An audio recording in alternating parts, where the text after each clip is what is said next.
خبر شامل کرتے ہیں تانیہ والے کے تھانہ گڑھ کے علاقہ حاکم کوٹ سے، جہاں بااثر ذمہ دار نوجوان بلیڈ پر بچے سے ہونے والی معمولی تلخ کلامی پر آپے سے باہر معروف ذاکر اہل بیت علامہ افتخار سمر کا ملزم پر گھر کا داخلی دروازہ توڑنے اور گھر میں موجود عورتوں کو گالم گلوچ اور دھکے دینے کا الزام۔ پولیس تھانہ گڑھ کو تحریری درخواست بھی دی مگر ابھی تک کوئی کارروائی عمل میں نہیں لائی گئی۔ اس پر رپورٹ کر رہے ہیں علی حسن صابری۔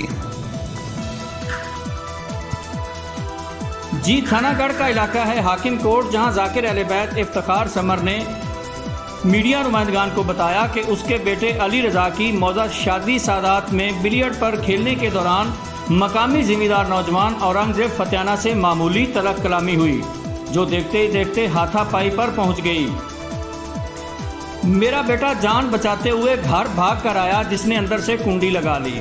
ملزم اورنگزیب فتیانہ بھی بھاگتا بھاگتا پیچھے آیا اور گھر کے داخلی دروازے کو توڑ کر گھر کے اندر داخل ہو گیا، جس نے گھر کے اندر موجود خواتین کے ساتھ بدتمیزی، گالم گلوچ اور دھکم پیل بھی کی۔ ملزم میرے بیٹے کو جان سے مارنے کی دھمکیاں لگاتا رہا، جس پر گھر میں موجود خواتین کے شور شرابے پر اہل دے نے جان بخشی کروائی۔